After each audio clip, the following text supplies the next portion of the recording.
Yeah, we started off at getting a few emails from Casey from Harden Rodeo Club there. And so we followed her up and we headed out, did a show there at Harden. We stayed there for the whole week, overlooking this big valley just outside the township of Harden. Amazing community, great coffee down there at a cafe. Driving down the main street, you turn right. Down in there to all the crew in there is awesome. And then Zeem's Butchery, I think his name was Danny and Ryan, his father, son. I met them. They gave us a lot of meat for our dog and some T-bone steak as well. Big thumbs up, unreal steak. So if ever in and around that area, you got to check them out. Yeah, and then that night, it just people came from everywhere, you know. So it was a massive crowd. We had the sister act there with Jake, trying to do the speed dating.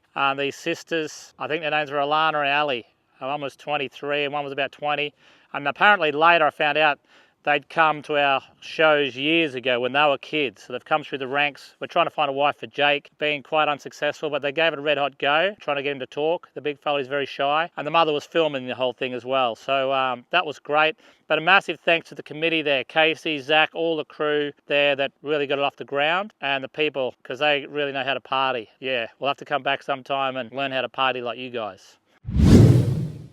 Yeah, so then we rocked into Condobolin for the Saturday night show. We had Felton Industries approach us. They had a brand new fold-out hydraulic grandstand that could fit 180 people on. They said, look, we just built it. Can we just try it out, get a few photos with people on it? Yeah, phenomenal craftsmanship in this grandstand. So if you have a grandstand, look them up. They're based in Condobolin, Felton Industries, amazing job. So, and then all the people came in. We had a great sand arena, great lighting. We met the cattle agent, sheep agent, can't remember his name, we just called him the agent. He was really good in the slug race and the sack race, very competitive. We had Sam Gunn, I met him back in 2002, working on a cattle station, Mount Sanford in the Territory. He came with his wife and I think he had about 8 kids by the look of them. They were running everywhere. But we had a good yarn to them, a great catch up. And all the other people there. It was tremendous night, great atmosphere. And we thought Harden could party.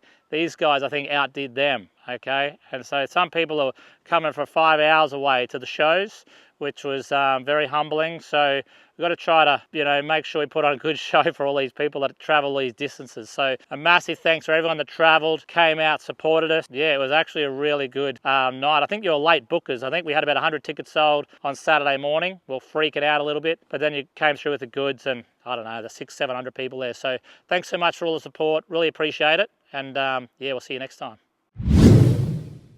Yeah, Sunday afternoon we rolled into Rankin Springs, the Springs they call it out there. Tremendous people, and again a lot of people travelled all over the place to get there. Did a show a few years ago in Hillston. Gulgowie was another one. We done a couple of shows there, so we try to do one out there for those guys. And yeah, Tom and Sandy Veering came through Catherine last year with their family travelling through, and they asked us to do a show out here. And so we said, righto, let's do it. I think they had a population of 180 people in the town, and over 400 people turned out. So it was really cool to get out there and see all those people and meet them. Great characters, tremendous people, and great spirit out there. I think Boomer was in the kids section in the sack race. I've never seen a kid, he's about this high, never seen, he must have been taking 5-metre bounds in this sack race, okay? So he got the nickname Boomer. And then Mazza was the other guy. He's a farmhand out there, telling me later he musters up goats and does a lot of work with his dogs and sheep mustering and things like that. So he won the slug race, the last man standing, and also sack race. He did a tremendous dive through the air and touched the white tape first. I think he nearly dislocated his shoulder, but the passion was there. He came out pretty good. He ripped his shirt, but everything was great.